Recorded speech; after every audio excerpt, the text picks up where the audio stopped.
നമസ്തേ, എല്ലാവർക്കും നമ്മുടെ സഹൃദയ ഹിന്ദി സ്റ്റഡി ക്ലാസ്സിലേക്ക് സ്വാഗതം. ഹിന്ദി സാഹിത്യവുമായി ബന്ധപ്പെട്ട വളരെ പ്രധാനപ്പെട്ട ഒരു ടോപ്പിക്കാണ് നമ്മുടെ ഇന്നത്തെ ക്ലാസ്. आदिकाल का नामकरण. आदिकाल हिंदी साहित्य के इतिहास का प्रारंभिक चरण है, जिसका समय 10वीं शताब्दी से लेकर 14वीं शताब्दी तक माना जाता है.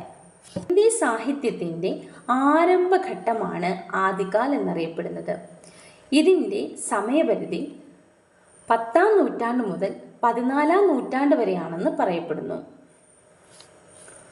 आदिकाल की काल सीमा एवं नामकरण के संबंध में भिन्न भिन्न मत मिलते हैं.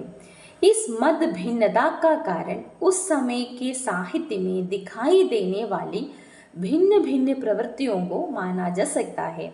हिंदी साहित्य के इतिहास के इस कालावधि के लिए अधिकांश विद्वानों ने आचार्य रामचंद्र शुक्ल जी द्वारा निर्धारित समय सीमा और दिए गए नाम को ही स्वीकार किया है.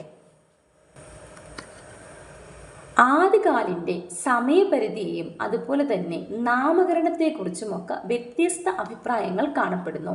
പണ്ഡിതന്മാർക്കിടയിൽ കാണപ്പെട്ട ഈ അഭിപ്രായ വ്യത്യാസത്തിൻ്റെ പ്രധാന കാരണം അക്കാലത്തെ സാഹിത്യത്തിൽ ദൃശ്യമായ വ്യത്യസ്ത പ്രവണതകളാണെന്ന് നമുക്ക് കണക്കാക്കാം.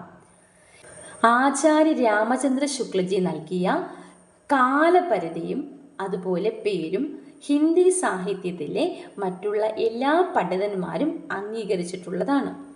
आदिकाल को शुक्ल जी ने वीरगाथा काल कहते हुए उसकी समय सीमा सन 150 से सन 1375 तक बताया है.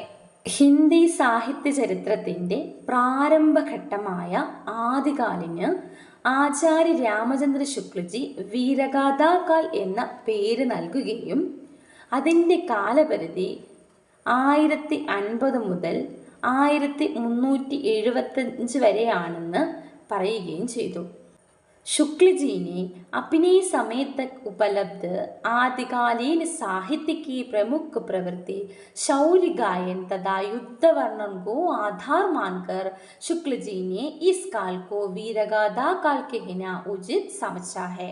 ശുക്ലജിയുടെ കാലത്ത് ലഭ്യമായിരുന്ന ആദികാലീന സാഹിത്യത്തിലെ പ്രധാന പ്രവൃത്തികളായ അല്ലെങ്കിൽ പ്രധാന പ്രവണതകളായ യുദ്ധവിവരണത്തെയും അതുപോലെ തന്നെ വീരഗാനത്തെയും ഒക്കെ അടിസ്ഥാനമാക്കിയാണ് രാമചന്ദ്ര ശുക്ലജി ഈ ആദികാലിനെ വീരഗാഥാകാൽ എന്ന പേര് നൽകിയിരിക്കുന്നത്.